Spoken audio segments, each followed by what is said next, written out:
everyone, and welcome back to Yemides Kitchen YouTube channel. So it was World Jollof Day a few days ago, and I decided to show you a really quick and simple jollof pasta recipe that would blow your mind. So let's get straight into it. Grab yourself a medium to large pot, pop it on the stove and turn on the heat to medium. And then you're gonna need to add 2 tablespoons of cooking oil, and again this can be any type of cooking oil that you like, whichever one is fine. Next you just need to add in 1 medium onion, so chopped to your preference, and just ensure that you saute the onions in the pot until it becomes translucent. So next I'm going to add in some Scotch bonnet. I'm using half a Scotch bonnet for this recipe, but you can use a whole one, that's absolutely fine.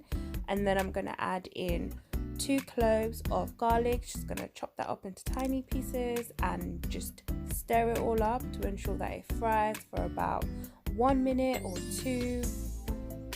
But just be careful so it doesn't start to burn, okay?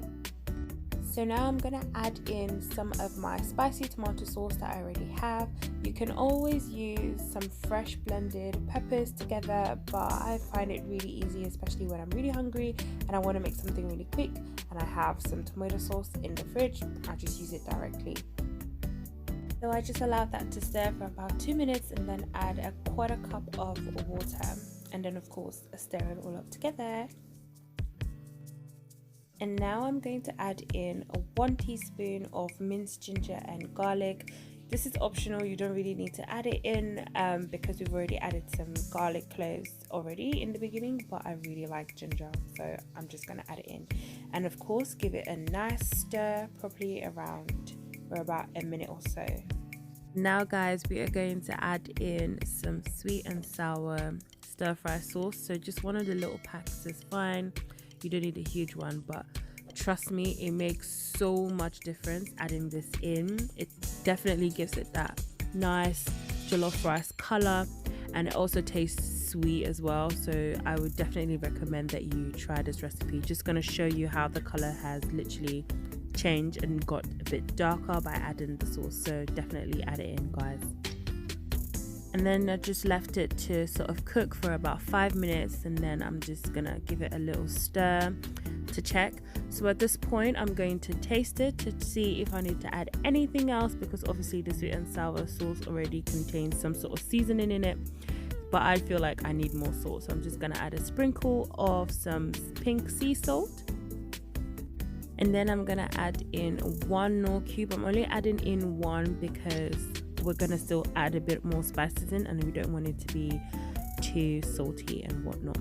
So I'm gonna add in about 1 teaspoon of thyme, but you can add in mixed herbs if you prefer. I'm adding in a 1/4 teaspoon of ground mixed spice just because I love the smell that it gives. And then I'm adding in 2 teaspoons of curry because, well, you know, I love curry. And then I'm just gonna add in some chili flakes because when I tasted it, it wasn't really spicy, and I wanted to have a little bit of kick. So I'm just gonna add in a few dashes as well of some white grounded pepper. And then I'm gonna put in some bay leaves. I'm just adding in 2. You can add in 3, that's absolutely fine. And then I'm just gonna mix it all together and allow it to cook for about 5 to 7 minutes. So after 7 minutes, I'm gonna add in my pasta, and of course you can use any type of pasta you want: spaghetti, pen, fusilli, conchili, like all the rest. You can use any one you want, and I'm using the one that starts with the T, with the tag. Yeah, I'm not gonna try to say it because I'm just gonna ruin it, but it's basically this one that's really curly, and I'm just breaking it up because sometimes I don't like it when it's really long and I'm like, no, I don't like it too much. So I'm just gonna break it up and put it all into my pot.